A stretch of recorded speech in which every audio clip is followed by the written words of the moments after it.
سب سے اولا ہمارا نبی۔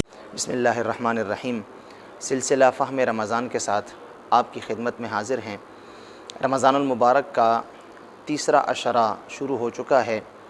جس طرح پچھلے 2 عشروں کی دعا ہم نے سیکھی تھی، آج انشاءاللہ اس تیسرے عشرے کی دعا ہم سیکھیں گے۔ حدیث شریف کی روح سے رمضان المبارک کا یہ تیسرا عشرہ جہنم سے آزادی کا عشرہ ہے، اس لیے اس عشرے میں جو دعا مسنون ہے وہ ہے اللہم اجرنی من النار، اللہم اجرنی من النار، اللہم اجرنی من النار۔ اس کا معنی یہ ہے، اے اللہ، اللہم اے اللہ، اجرنی تو مجھے بچا من النار جہنم کی آگ سے۔ آپ اجرنی کی بجائے اجرنا بھی پڑھ سکتے ہیں، یوں پڑھیے اللہم اجرنا من النار۔ اس کا معنی پھر یہ ہوگا، اے اللہ تو ہم سب کو جہنم کی آگ سے بچا۔ اجرنی اگر پڑھیں گے تو اس کا معنی یہ ہوتا ہے، چونکہ وہ واحد متکلم ہے، اس کا مطلب ہوتا ہے اے اللہ تو مجھے بچا۔ اور اجرنا جب آپ پڑھیں گے تو اس کا مطلب ہوتا ہے اے اللہ تو ہم سب کو بچا۔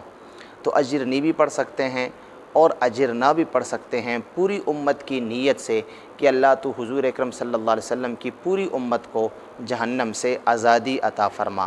تو یہ تیسرے عشرے کی مسنون دعا ہے۔ اس کے ساتھ ساتھ چونکہ تیسرے عشرے کی طاق راتوں میں لیلۃ القدر کی تلاش بھی کی جاتی ہے، اور غالب گمان یہی ہوتا ہے کہ انہی طاق راتوں میں کوئی ایک رات لیلۃ القدر ہوگی، اس لیے لیلۃ القدر کی جو مسنون دعا ہے وہ ہے اللہم انکا عفو تحب العفو، اللہم انکا عفو تحب العفو۔ ساتھ میں اگر آپ یہ کہہ دیں فاعف عنی تو بہت زیادہ بہتر ہے، اللہم انکا عفو تحب العفو فاعف عنی۔ اس کا معنی ہے اللہم انکا عفو، اے اللہ تو خوب معاف فرمانے والا ہے، تحب العفو اور تو معافی کو پسند بھی کرتا ہے، فاعف عنی اے اللہ مجھے بھی معاف فرما۔ اے اللہ تو خوب معاف فرمانے والا ہے، سب سے زیادہ معاف فرمانے والا ہے، معافی کو پسند بھی کرتا ہے، لہٰذا اے اللہ تو مجھے معاف فرما۔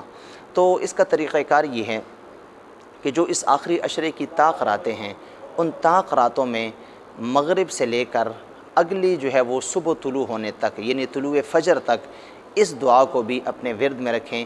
ہو سکتا ہے کہ وہی لیلۃ القدر ہو تو انشاءاللہ لیلۃ القدر کا وہ فائدہ بھی حاصل ہوگا۔ تو دن اور رات کے ہر ایک لمحے میں اللہم اجرنا من النار کا ورد رکھیں، اور جو طاق راتیں ہیں ان میں غروب آفتاب سے لے کر طلوع فجر تک اللہم انکا عفو تحب العفو فاعف عنی کا ورد بھی جاری رکھیں۔ اللہ ہم سب کو عمل کی توفیق عطا فرمائے۔